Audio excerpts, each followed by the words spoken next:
Everyone, welcome to the Empath Tarot Guides. Another love reading, timeless and general. Take what resonates lang po. Maybe some part of the reading, makaresonate kayo. Some part of it, hindi. Or para namang kwento ninyo ito. Or hindi naman kaya kasi iba't ibang mga love energies. Iba't ibang mga love connections. Pero tignan natin kung ano yung mga mas malalakas, mas marami. Maaring yun yung ating masagap. Ano kaya yung mga mensahe, mga aral at gabay sa buhay, pag-ibig, and life in general, especially etong bagong taon na to. Ano kaya ang kahinatnan ng inyong connection? Spirit guys, send me messages, anong love connections ito, lessons in life and guidance na nais yung ipabati sa amin, mga aral at gabay sa buhay, pag-ibig, and life in general.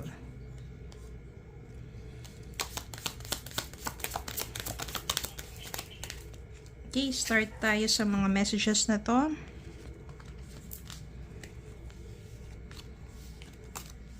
Ito yung unang lumabas. Three of Swords. So, ibig sabihin yan, maybe you're heartbroken, napagdaanan mo to, heartbroken ka ngayon, or maging heartbroken ka. Merong pagsubok talaga sa love life. And meron ditong Eight of Swords. Tingnan pa natin iba. Page of Swords. The Hierophant. Two of Pentacles. Ten of Cups. The Sun. And Seven of Cups. Okay, although maring heartbroken ka ngayon, o ma-heartbroken ka, or nandiyan ka sa isang relationship na kung saan puro na lang sakit ng kalooban. No? Parang wala nang naging tama sa inyong dalawa. So, painful, ganyan talaga kapag wala ka sa tamang tao. Palaging sama ng kalooban ang madudulot sa'yo. Then, maaring maghiwalay kayo ng taong ito, kasi nga, ayan na nga, heartbroken na. Pero still, nakatali ka pa rin dun sa sitwasyon ninyo, nakatali ka pa rin dun sa nangyari sa inyo, hindi ka pa rin makaalis dun sa pinagdaanan mo, na parang wala ka ng tiwala sa lahat ng tao o sa lahat ng mga nakikilala mong bago because of your painful experience with that person. Pero still, merong isang tao siya na masyadong curious, no? Parang gusto niyang, merong someone siya na gustong makilala ka ng husto. Merong someone siya na parang nararamdaman niya kung ano yung pain mo. At gusto niyang maunawaan ng gusto yon. Gusto niyang mabigyan ka ng comfort, no? Someone who has care for you. It will brighten your day. Ibig sabihin yan, siya yung tao na magpapasaya sa'yo. Panibagong tao ito sa buhay mo. Then dun mo marirealize, ang dami naman palang options pagdating sa love at sa mga pangarap mo sa buhay. Hindi ka dapat manatili doon sa nakaraan. You have to move forward, you have to dream again, and you have to analyze and to think na ang dami naman palang options, hindi mo kailangan na magpakadusa pa sa pag-alala dun sa taong yun. Remember, you don't need to waste your energy for that person. Wala na, tapos na yun eh. Tsaka puro na lang pain ang naidulot sa'yo. So, move forward. There are always options. Ibig sabihin marami dyan. Marami sila dyan.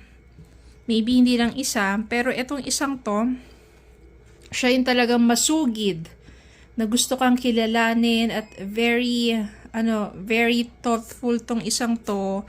Will give you more ideas. Magiging masaya ka kapag kasama siya. At maaring siya ang makatuluyan mo. Etong taong to, meron siya talagang value, at saka mararamdaman mo na bina-value ka niya. Pinahahalagaan ka niya at hindi mo mararamdaman na you are taken for granted. Kaya itong taong to, paninindigan ka ng taong to. Commitment, long term, no, marriage. Magiging balanse. magiging balanse kasi dati parang ikaw yung nagbibigay ng love. Tapos yung isa naman ang binabalik sa'yo, puro sama ng loob. One-sided lang, but this time it will be more balance. At magiging happy ka at bubuo kayo ng pamilya ng taong to. Ayun na nga marriage, happiness, family. Kaya masasabi natin na sa kabila ng dilim, meron pa ring liwanag, meron pa ring pag-asa pagdating sa love. Kung nakaranas ka ng isang relasyon na kung saan puro sama ng loob, hindi totoo sa'yo yung taong yon, siya yung wrong person sa buhay mo, darating din yung right person for you. Taong paninindigan ka, isang taong balanse, give and take ang inyong relationship, isang masaya, bubuo kayo ng isang masayang pamilya. There will be hope and positivity in your relationship. There will be support, understanding, at napakaganda ng inyong connection. Kuha tayo ng message. Queen of Wands and the Emperor. Ito kayong dalawa. So, itong taong to,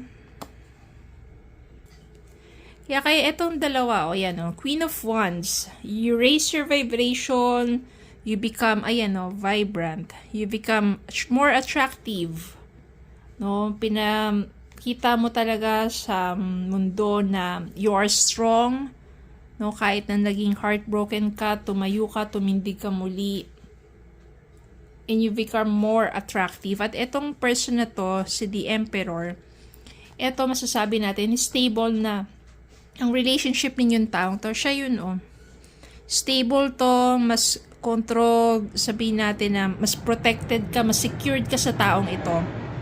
Kaya naman, kayong dalawa talaga ang para sa isa't isa. Na natin ang message para sa inyo.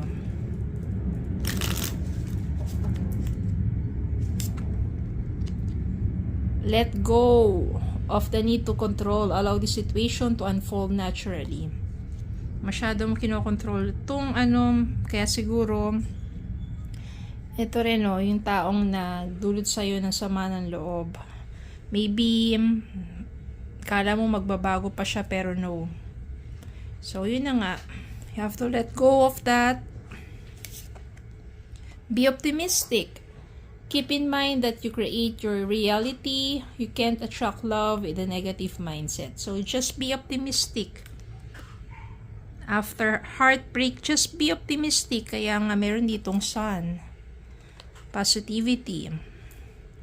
Okay? So, yun lang po. Maraming salamat po for watching. Please don't forget to like, share, comment, subscribe para may Facebook and YouTube. Have a good day po and God bless.